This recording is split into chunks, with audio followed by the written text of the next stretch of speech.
Ladies and gentlemen, welcome to episode 15 of my Football Manager 24 save with Bradford City. If you do go on to enjoy today's video, please make sure to drop a like on there for me. If you could try and hit 25 likes on today's episode, that would be massively appreciated. Subscribe if you're new as well. We're on the road to 2,000 subscribers, so please make sure you are subscribed if you haven't already with that post notification bell on. It's free to do so, and it does massively help out. Get your thoughts in as well down in the comment section down below. It could potentially be our last couple of matches in League 2, but it could also mean we have more playoff fixtures to go through, and after last season I don't want to go through the playoffs again. But make sure to drop a like on there for me, subscribe if you're new as well, and let's get into it. So since you were last with us then, we had a 4-3 defeat at home to AFC Wimbledon. They won that game in the 97th minute. We also had a 3-2 win away at top of the table Shrewsbury, winning that in the 92nd minute, so the lows and highs of football there. Then a disappointing 0-0 draw at home to Tranmere, a 4-0 defeat away at Morecambe. I'm pretty sure we got a red card really early on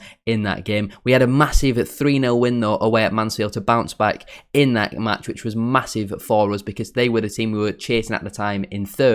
And Chesterfield, we beat them 2-1 at home, two pretty late goals for us, and again they're a team in and around promotion contention. In today's episode then, we have Crewe away, who are third in the table, and then also Cambridge at home, who are 14th in the table, so not the easiest of run-ins to be fair. We currently find ourselves second in the table. Promotion is in our hands. We win both our matches, we are a League 1 football club next season. Shrewsbury have already gone on and won the league, but as you can see, it's going to be very unlikely that we even fall out of the playoffs, but it is still a possibility. Even York still have a chance of automatic promotion with 2 games to go, but this massive match against Crewe, point here, wouldn't be the end of the world depending on results that go around us, but I'm really nervous for these last 2 games because I want promotion to League 1 so bad, especially with it being the second season. I'm not sure if the board might even give me a third. Here we have it then. Here's our lineup for the first game of today's episode away at Crewe Alexandra. We've got McLaughlin in goal, a back 3 of Nate, Evangulu and Freestone, with Amper and Lewis as the wing-backs, Bakinson and Weir in the midfield, with Beaumont Clark and Poynton on the wings. Both Diamond and Cabia are unfortunately unavailable due to injury for this one, with Ryan Cassidy leading the line.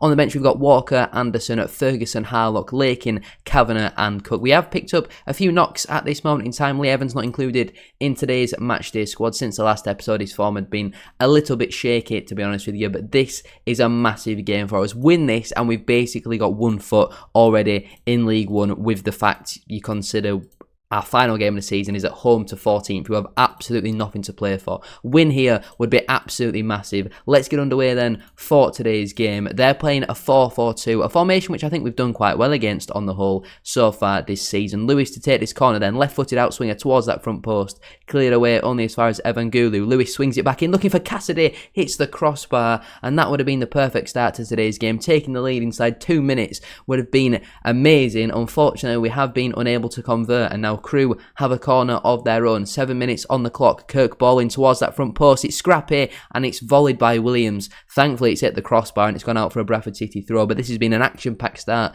to today's game. Very lively so far. Throwing for us over on the far side. Amper finds Beaumont Clark. Bakinson now looks for Nate, but it's a poor pass and Woodcock cuts that out. He looks for long, but Evangulu is in the way of it. Plays a 1-2 with Jensen Weir. Now into Bakinson. Little bit of time to turn and he goes out wide into Amper. Little bit of room. Can certainly cross the ball in from there. Beats his man. Ball into the box towards the back post. Poynton comes crashing in, and the boyhood Bradford City fan gives Bradford City the advantage in this one. 20 minutes on the clock. It's Crewe Alexandra 0, Bradford City 1. Really nice play from Amper over on that far side, and he has been a really good loan signing from us in January. Great ball in. Poynton at the back post. A man you probably wouldn't expect to win many headers, but he's crashed that one home for his 6th goal of the season. I didn't mean to press that one. And we take the lead in a massively important match in this club's history. McLaughlin sends a goal kick long. Weir underneath it, and he finds Bakinson. Back into Evangulu. It looks like he's got the captain's armband in today's game. Nate now finds Beaumont Clark, and he cuts inside. Loads of time for him here to drive forward the ball. Out wide into Lewis.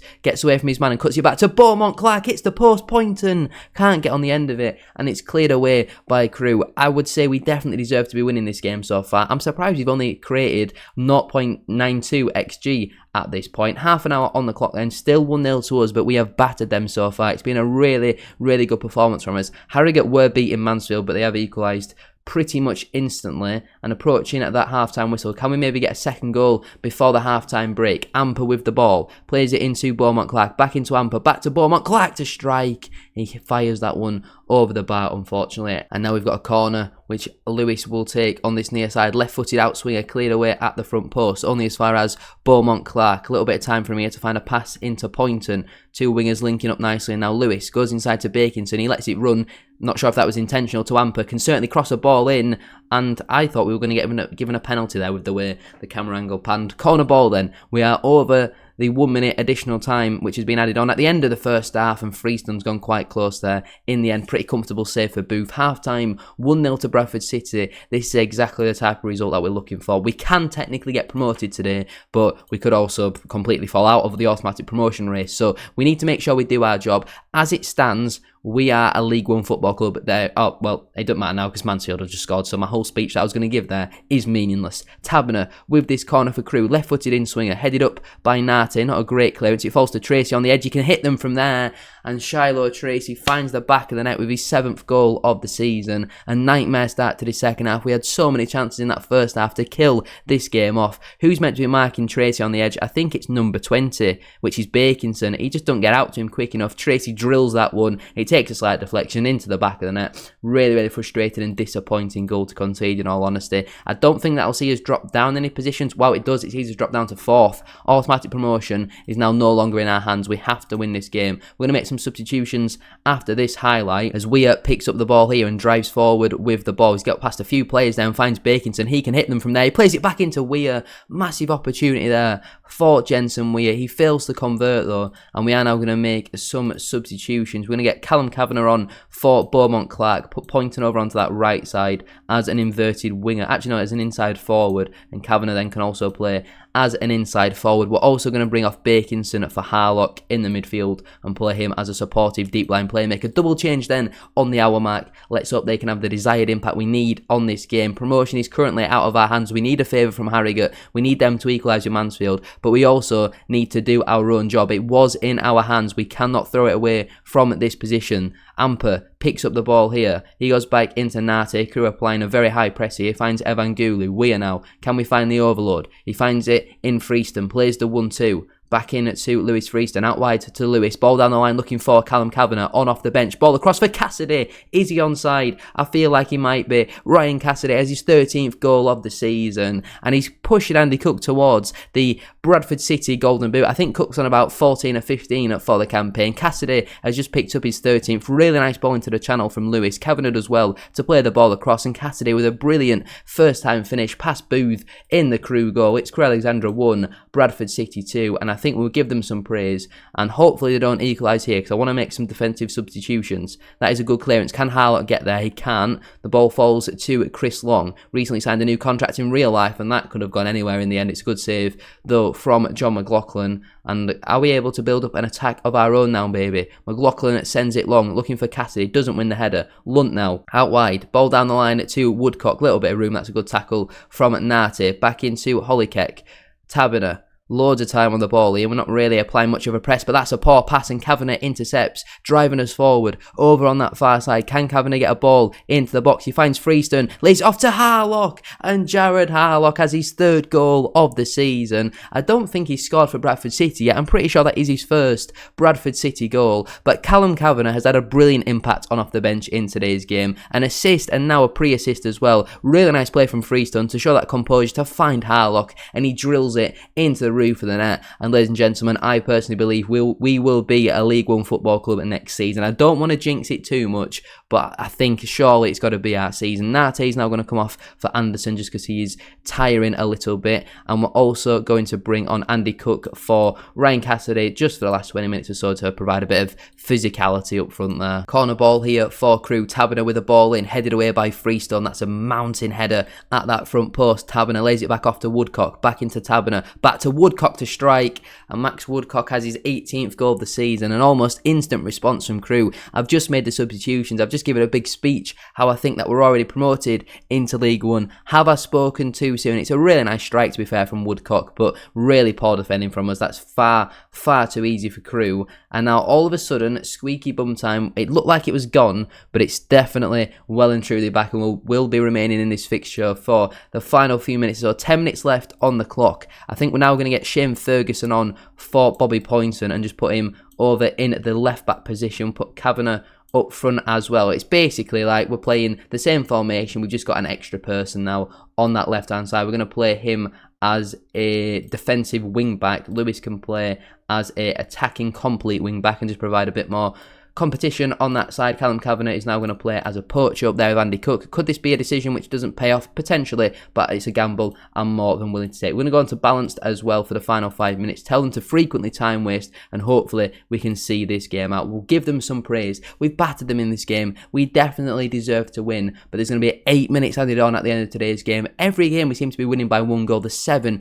8, 9 minutes added on. It's absolutely crazy. 6 of the 8 minutes are now done. Please, no more highlights. Just see the game out. There is the full-time whistle. I don't think we're yet promoted, but that is a massive step towards promotion for Bradford City. A big 3-2 6-pointer. Congratulations, you did it. We're going up. Are we promoted? I mean, according to my assistant manager, we've been promoted. Have Mansfield or Notts County thrown it away or something? Are we a League One football club? Ladies and gentlemen, Bradford City are a League One football club. Harrogate scored 86 and 90 plus 1, and we are promoted into League One with a game to spare.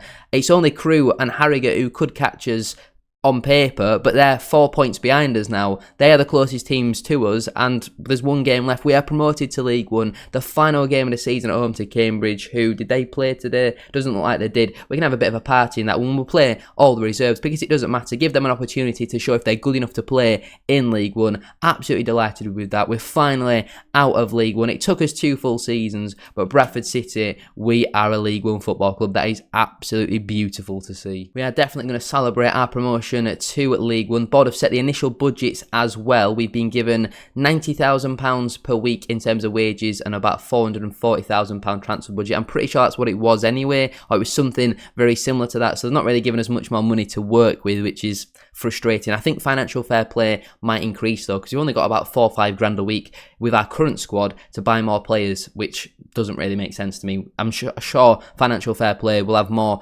room to wiggle that now that we have been promoted. Stuart McCall has given me quite a lot of praise as well. The board have given me some praise, which I'll definitely appreciate. The board are delighted with the club vision. We've had to pay out a few bonuses as well. Yeah, it's quite a hefty fee amount of money, to be honest with you. Evan Gulu's getting paid nearly 6 grand a week. Do you really need to take a £30,000 promotion bonus? I don't think so, to be honest. Let's get into the final game then of season number 2. Experienced midfielder Jordan Cousins is joining the club on a deal until the end of next season. It's only £825 per week, and he looks like a pretty decent central midfield option, to be fair. He can play in a number of different roles, just on basically a 1-year deal. I mean, he's going to play this final game of the season if we can register him, but we've got so many midfield options. I just feel like having that experience of someone like Jordan Cousins on only £825 per week, considering some of the wages we're probably going to be throwing around come next season, I feel like the signing of Jordan Cousins, it just makes sense really. So he's going to come in and join the football club. Can I register him though for the final game of the season? No, it's not going to go through until the 9th of June, unfortunately. So we're going to allow trial until he joins permanently. That's disappointing, but at least he's in for next season. 4-star current ability. Why would I not want him in the building? Here we have it then. Here's how we line up for the final game of season number 2 at home to Cambridge United. Plenty of changes, as I promised. We've got Sam Walker in goal, I think making his first league appearance of the season. No, he has played one other league game this season and a couple of cup matches for us, but last season did alright for us, to be fair. Kept 15 clean sheets. John McLaughlin has been an improvement, but it will be his final game for the football club. Freestone, Kelly and Anderson as the back 3. Already confirmed Kieran Kelly will be joining Derry City come the summer, so his last game for the club. Brad Halliday, another man who will be leaving, but he's had a brilliant 3 years with the Bantams. This season was massively important for us up until January, until we signed Amper with Ferguson over on the left hand side. It's already confirmed he will be joining Larne come the expiry of his contract, but he's been outstanding for us this season. 4 goals, 10 assists. Hopefully he gets another goal and an assist in this one. 15 goal contributions in 19, well, come 20 starts would be absolutely incredible. We got Lakin and Harlock in the midfield, 2 players who I think will be around for next season. Diamond on the right, who has been massively disappointing this season. 5 goal contributions in 27 league appearances is simply not good enough, and he's still got a further 2 years with the football club. Kavanagh starts on the left after being brilliant for us in the last match. Again, 6 goal contributions for him this this season in only 3 starts, to be fair. A lot of substitute appearances for him, so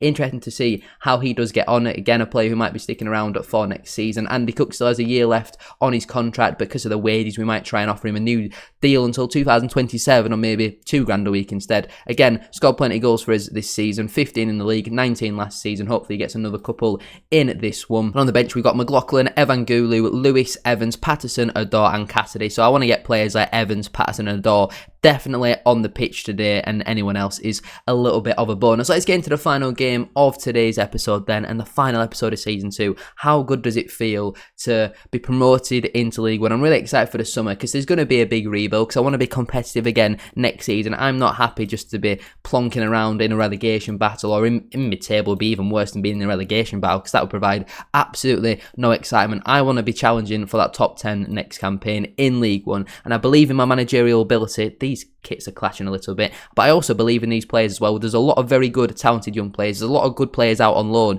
who will be back here for next season. We're going to sign a load of players as well. I expect about 15 players to come in, and a lot of players to depart as well. Anytime you get promoted, you are going to see a big rebuild, and I would like to reward the players who've got us there, but unfortunately a lot of players do struggle to make that step up, and if you don't improve, then that's kind of when you do start falling back down the leagues. But Jack Diamond cuts inside here on that left foot, and that has kind of summed up his season so far. Yes, predominantly playing on the left wing this season. He's now playing on the right, and that was a really poor finish. Throw in here for Cambridge over on the far side. Good tackle there, and eventually Kavanagh clips it down the line looking for Andy Cook, but he's never been the type of striker to be sprinting after them sort of balls. Cambridge building in the midfield. Their first season back in League 2 after their relegation. It's not been awful, to be fair. Could have certainly been a lot worse. Jack Diamond again cuts in on that left foot, and somehow we've got a corner from that. He must have been blocked or saved. I thought he just booted that straight over the bar. Harlock now with this corner, looking for that near post, cleared away. Only his back as Harlock, who is having a really good game according to the ratings. Anderson now finds Ferguson, can't quite beat his man. He does win the ball back on the second occasion. Plays a 1-2 with Lakin, pass inside his paw,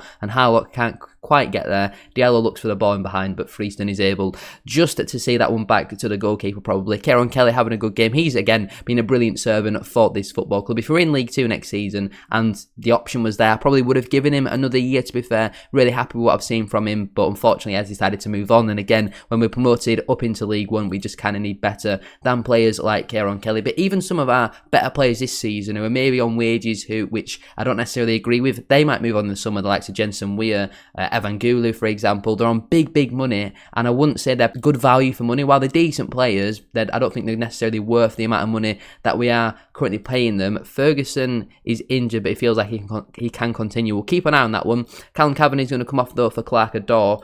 Over on that left side, he's going to play as a winger. Charlie Lakin is going to come off for Lee Evans. Alex Patterson is going to come on for Jack Diamond, maybe?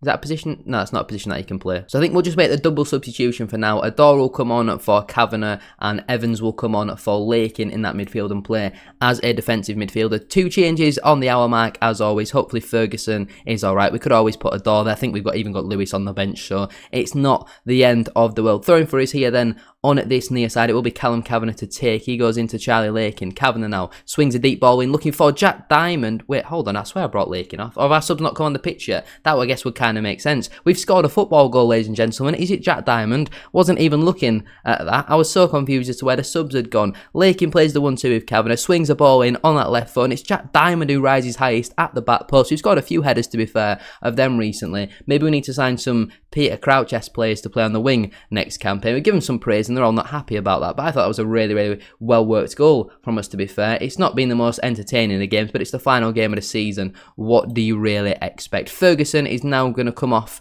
for Lewis at left back. We're also going to bring off Andy Cook for Ryan Cassidy, and we'll save our final change of the game for now, but it will be Patterson coming onto the pitch, probably for Halliday, and then we'll put Harlock over to right wing back. Halliday's booked and he's not having a particularly great game, which is a shame because he's been an outstanding servant for this football club, and I was hoping he was going to end with a really good performance, but it doesn't seem to be that way. They're playing a 4-2-3-1. Is that a formation they've changed? I feel like they were playing a 4-4-2. I was at the last team we played. I can't really remember. Final change of the game then. Alex Patterson comes on for Brad Halliday. Patterson moves into the midfield, and a player who might be moving on this summer, to be fair, and Harlock can go over to right wing back. I'm going to try and sign Amper on a permanent deal. I've already spoken spoke to his agent. He said he's absolutely not interested in a permanent deal whatsoever, but if he's out of a contract and he's available on a free transfer, I guess you never really know what could happen. Let's give him some final praise then. Ending on a win would be very nice, and it continues our momentum going into next season. Can we get a second goal? Lee Evans puts his free kick well over the bar. But like I say, I'm really excited going into next season. Hopefully you have all enjoyed watching it. I feel like I've tried to keep it as realistic as possible. I'm not just going out and signing the best players you could possibly imagine and demanding loads of money. You know, I want to keep it realistic. I want to show